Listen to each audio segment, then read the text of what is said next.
terima kasih untuk waktunya. Mohon maaf Ibu, perkenalan dulu. Nama saya Siti Yuliana.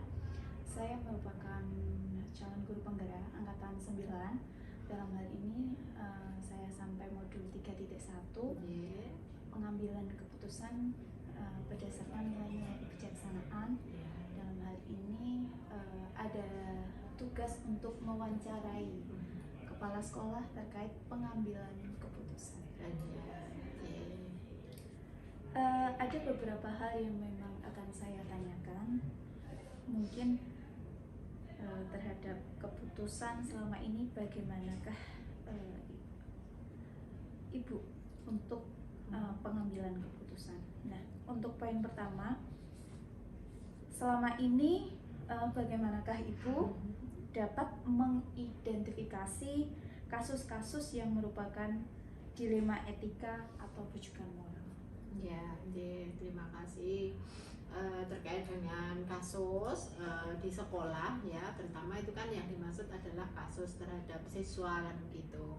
Nah itu memang perlu kita identifikasi Bu Siti, mulai dari kasus yang ringan, kemudian sedang, dan juga kasus yang berat. Nah tentu saja kaitannya dengan kasus-kasus yang ringan itu tentu saja sekolah ya, terutama kepala sekolah itu harus bisa memberikan solusi yang tepat. Bagaimana caranya? Tentu saja anak itu di sekolah kan ada wali kelas. Nah di sini kalau kasus yang ringan itu mungkin bisa langsung diselesaikan lewat wali kelas. Tetapi untuk kasus yang tingkatannya lebih tinggi lagi ya, itu perlu juga ada penanganan dari bimbingan konseling. Nah kemudian lagi nanti kalau kasusnya ada di tingkat atas ya, nah tentu saja di sini nanti perlu kita mendatangkan orang tua.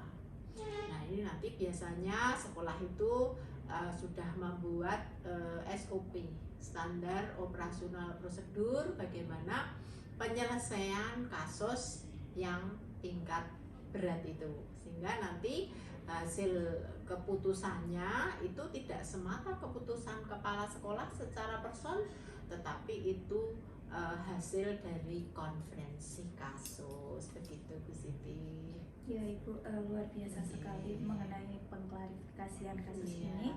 Lalu selama ini bagaimanakah Ibu selaku kepala sekolah menjalankan pengambilan keputusan di sekolah, terutama untuk kasus-kasus di mana ada dua kepentingan yang sama-sama benar atau sama-sama mengandung nilai kebajikan?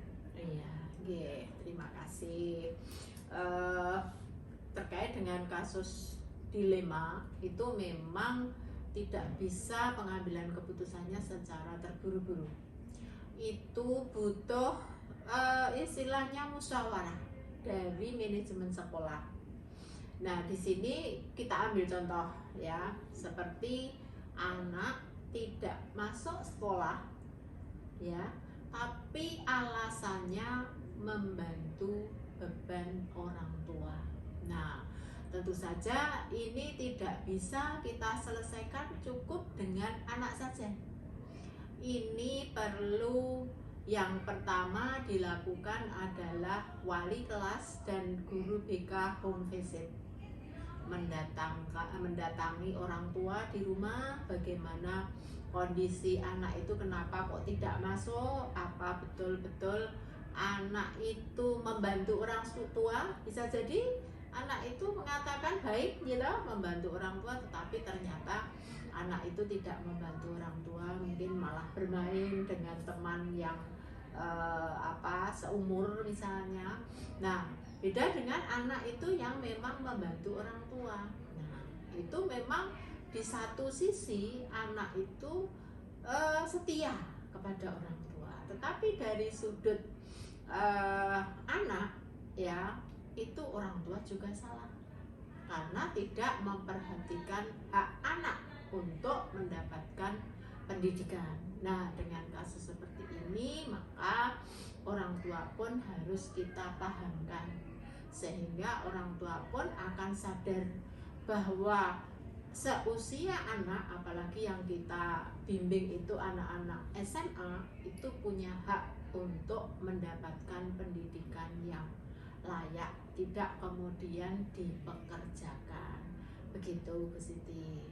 Iya Bu, terima kasih. Terkait dengan tadi pemanggilan orang tua, Ya. lalu langkah atau prosedur seperti apa yang Ibu lakukan untuk menghadapi hal tersebut? Yeah.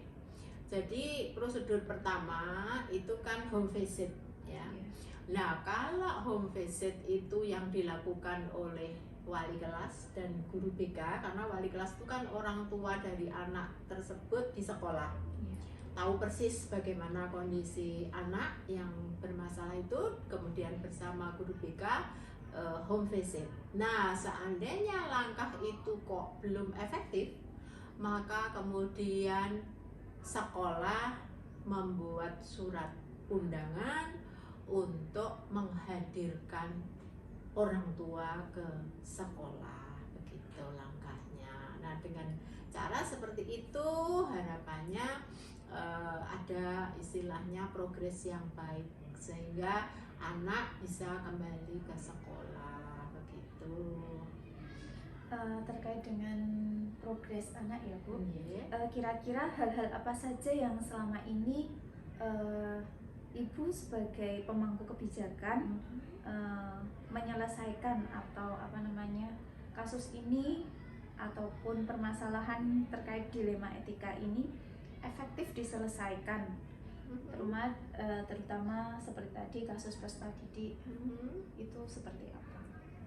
Ya itu tadi, efektif tidaknya itu yang pertama juga didukung oleh wali kelasnya tadi, kemudian didukung oleh guru BK, didukung juga oleh guru-gurunya, kemudian juga yang utama justru anaknya, kemudian dukungan yang lebih kuat lagi adalah dari orang tua dan juga dari masyarakat di mana anak tersebut tinggal. Begitu. Jadi tidak kemudian hanya dari satu sisi saja, tidak bisa. Itu harus satu kolaborasi. Begitu penanganannya. Jadi di sekolah, di rumah pun ya, walaupun itu kalau di rumah itu tanggung jawab orang tua, bukan tanggung jawab sekolah, orang tua pun di rumah juga memperhatikan. Nah, ini nanti biasanya cara seperti ini adalah efektif. Jadi semua akan mendukung begitu. Ya, Yeah. luar biasa sekali Yeah. progres yang diselesaikan. Yeah. Selanjutnya untuk pengambilan keputusan selama ini itu tantangan seperti apa yang Ibu hadapi terkait pengambilan keputusan? Iya, terima kasih. Ini yang namanya jadi kepala sekolah itu harus siap dengan tantangan, tidak boleh menyerah. Apalagi sekarang tantangan kita itu adalah media massa, di samping itu juga adanya LSM, Lembaga Swadaya Masyarakat. Nah, dengan tantangan-tantangan yang dahsyat seperti ini, maka sekolah yang dipimpin oleh seorang kepala sekolah itu harus betul-betul transparan. Transparan itu tidak kemudian terbuka semuanya, tidak, tetapi hal-hal yang prinsip ya itu harus sudah dimusyawarahkan dan diprogramkan oleh sekolah. Nah, musyawarah ini tentu saja musyawarah dengan orang tua. Maka di sini perlu dukungan adanya grup-grup paguyuban, gitu? Grup paguyuban, kemudian adanya program sekolah mengundang orang tua ke sekolah, kemudian orang tua juga diberi motivasi begitu dengan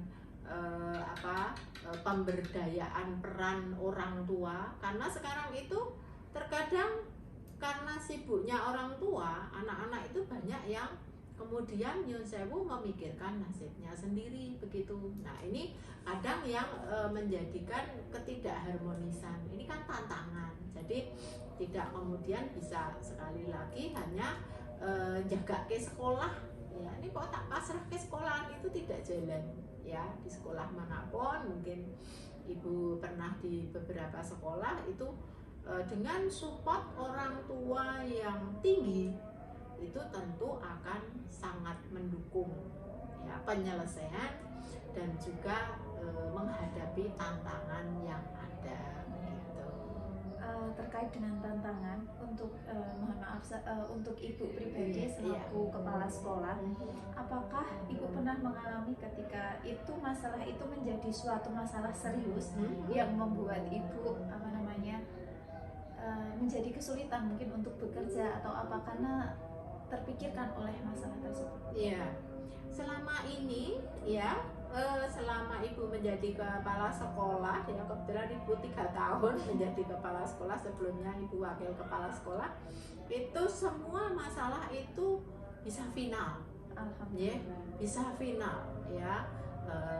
Baik yang itu tadi ibu sampaikan, tantangan dari pihak ketiga, nah sampai adanya mediasi dan sebagainya, itu alhamdulillah semua selesai ya, jadi tidak meninggalkan masalah begitu.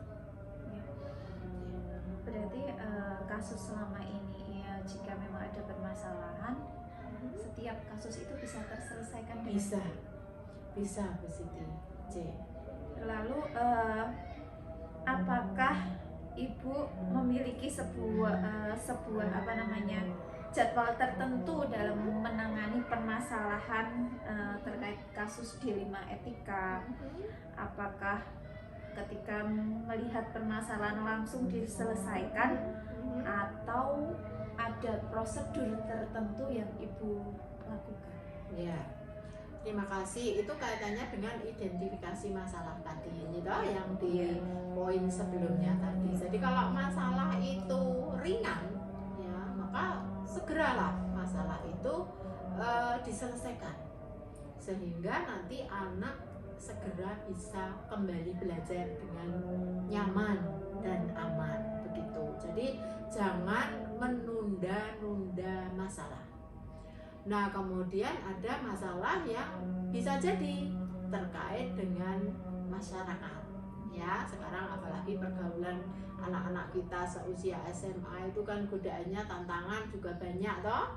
Nah ini yang tadi perlu bertahap, ya perlu bertahap. Barangkali ada yang anak sudah sampai ke polsek misalnya, nah itu kan penanganannya harus bertahap. Jadi pertama misalnya di sekolah dulu diselesaikan, anak dipanggil dulu secara kekeluargaan begitu, kenapa kok terjadi seperti itu. Nah masing-masing misalnya itu berapa anak, ya itu dipanggil semua, diklarifikasi secara kekeluargaan, wong itu anak kita. Jangan sekali-kali kemudian dimarahi, tapi kita mapping dulu, loh kenapa kok bisa terjadi seperti itu, nanti anak akan sadar. Nah yang kedua, tahap kedua itu kita panggil bersama dengan orang tuanya ya.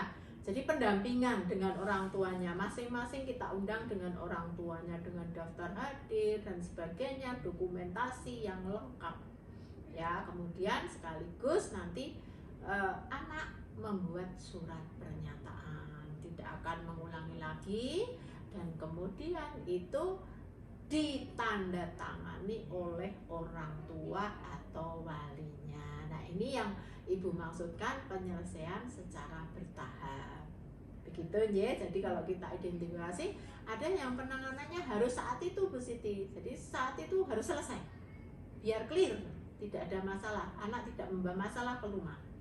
Tapi kalau masalahnya di luar sekolah, nah itu tadi yang biasanya penyelesaiannya tidak kemudian ini ya. Memang unik jadi kepala sekolah harus itu tadi ya, tapi jangan takut menjadi kepala sekolah. ya insya Allah mampu Ya, Bu Siti. luar biasa sekali ya Bu. Iya. Berarti penyelesaian kasus itu secara bertahap, ada yang Iya. langsung diselesaikan, Iya. ada yang mungkin sesuai dengan prosedur. Betul. Berarti dalam hal ini Ibu juga menggunakan dasar ya Bu Iya. untuk melakukan penyelesaian kasus di Iya. mana berpihak kepada Iya. peserta didik Iya, dengan keputusan Betul. yang bisa dipertanggungjawabkan. betul. Pokoknya kita tidak boleh memvonis anak, ya, tidak boleh memvonis anak. Karena apa? Anak itu banyak faktor yang mempengaruhi, masih labil. Nah, itu kewajiban kita sebagai guru itu yang meluruskan. Jadi konsep-konsep dasar itu perlu ditanamkan. Karena barangkali di rumah anak itu nggak ada yang menanamkan. Nah, kadang yang tantangan itu tadi, kita di sekolah sudah berupaya keras untuk memegang konsep, gitu, aturan pedoman yang benar, tapi di rumah tidak ada kontrol. Nah, ini yang menjadi tidak seimbang begitu. Ataupun mungkin juga dukungan masyarakat sekitar, begitu. Jadi ini memang harus ada kolaborasi yang bagus antara sekolah, kemudian masyarakat, kemudian keluarga, pemerintah, ya. Itu kalau teorinya Ki Hajar Dewantara itu memang betul sekali, ya. Iya, betul sekali. Ya. Luar biasa Iya. Ibu. Kemudian ada lagi, adakah seseorang atau faktor apa yang selama ini menjadikan Ibu menyelesaikan suatu permasalahan itu dengan mudah, ataupun mungkin ada pihak atau orang lain yang mau dapat membantu Ibu atau menjadikan Ibu semangat dalam mengambil keputusan ini, ada nggak Bu? Oh, ada sekali itu. Ibu dalam penyelesaian masalah itu bisa mudah dan sebagainya karena Ibu punya manajemen sekolah yang kuat. Manajemen sekolah itu harus kuat dan juga didukung oleh ekosistem sekolah yang harmonis juga. Jadi tidak hanya dari pihak guru saja, gitu, tapi bagaimana manajemen yang kita bangun di sekolah, ya, mekanisme-mekanisme penting di sekolah itu kita betul-betul sosialisasikan kepada warga sekolah, baik dari pihak TU-nya, gurunya, maupun dari siswa, dan tidak kalah pentingnya adalah komite sekolah. Itu, jadi komite sekolah itu faktor yang sangat penting, ya. Di samping itu juga support dana, ya, tetapi juga support kaitannya dukungan program sekolah, gitu Bu Siti. Berarti hal yang memudahkan kita dalam pengambilan suatu keputusan itu berhubungan dengan bagaimana kuatnya kita dalam melakukan relasi, terutama dalam melaksanakan manajemen sekolah. Betul Seperti sekali, itu ya Bu? betul sekali. Itu kunci. Ya, kunci utama untuk kunci pengambilan keputusan. Iya, kunci. Dari semua hal yang Ibu sampaikan ini, pembelajaran apa yang dapat Ibu petik dari pengalaman Ibu dalam mengambil keputusan terkait dengan dilema etika ataupun bujukan moral? Yeah. Ada sesuatu nilai, ya, yang perlu kita junjung tinggi, ya, dalam kehidupan sekolah. Itu adalah nilai musyawarah. Jadi nilai musyawarah, ya, bagaimana nanti dari mulai menyusun program dengan sistem bottom up, ya, dari bawah kita tampung aspirasi apa, kemudian nanti setelah itu setelah tersusun di dalam program, kemudian programnya juga kita sampaikan kepada warga sekolah, ya. Nah, ini nanti istilahnya pelaksanaannya juga akan lebih nyaman karena ada relnya. Nah, itu jadi musyawarah, begitu. Dalam pengambilan keputusan ini berarti selain dari manajemen sekolah yang memang harus kuat, dalam hal ini berarti memang harus ada otomatis musyawarah ya Bu, Iya. antara pihak sekolah, Iya. baik kepala sekolah dengan guru ataupun BK dengan orang tua. Iya. Berarti memang Betul. kerja Itu sama kunci ya. utamanya. Iya. Iya, dalam pengambilan keputusan itu dengan musyawarah semuanya akan terbuka begitu. Tidak ada yang merasa tertekan, lebih-lebih nanti dampaknya terhadap siswa. Kalau orang tuanya itu plong ya, Iya. dari pihak kepala sekolahnya, dari pihak guru-gurunya plong ya, itu nanti akan tercipta kondisi yang harmonis begitu, positif ya, sehingga anak juga senang ke sekolah ya. Pagi kita sambut dengan salam pagi, senyuman, walaupun kemarin ada masalah hilangkan saja, itu anggap saja kemarin nggak ada masalah gitu. Ya. Kemudian ini poin yang menurut saya menjadi sebuah kesimpulan untuk Iya. saya pribadi. Iya. Pesan apa ini yang ingin Ibu sampaikan terutama kepada Bapak Ibu guru dan warga SMA Negeri 1 Temon terkait dengan keputusan yang bertanggung jawab? Iya. Ada satu pesan ya, bahwa dalam pengambilan keputusan itu harus dengan musyawarah tadi, kemudian nanti ada komitmen, ya lah, harus ada komitmen dari masing-masing pihak ya, kemudian juga adanya persatuan dari ekosistem pendidikan. Nah, ini nanti harapannya di sekolah itu juga akan tercapai lah visi misi yang sudah kita tuangkan di dalam KOSPI begitu. Terima kasih Ibu untuk waktunya. Saya Iya. rasa wawancara yang saya lakukan sudah cukup. Semoga bisa memberikan tambahan ilmu baru untuk saya yang sedang belajar. Terima Tetap kasih, Ibu. semangat Bu Siti, Ibu sebagai yang dituakan tetap mendoakan semoga Bu Siti nanti lolos di CGP menjadi guru penggerak dan tetap punya visi ke depan sebagai guru, kemudian juga nanti bisa mengabdikan ilmunya untuk anak-anak begitu. Terima kasih Ibu. Selamat sore. Selamat kembali untuk beraktivitas. Sama-sama. Matur suwun nggih Bu. Iya.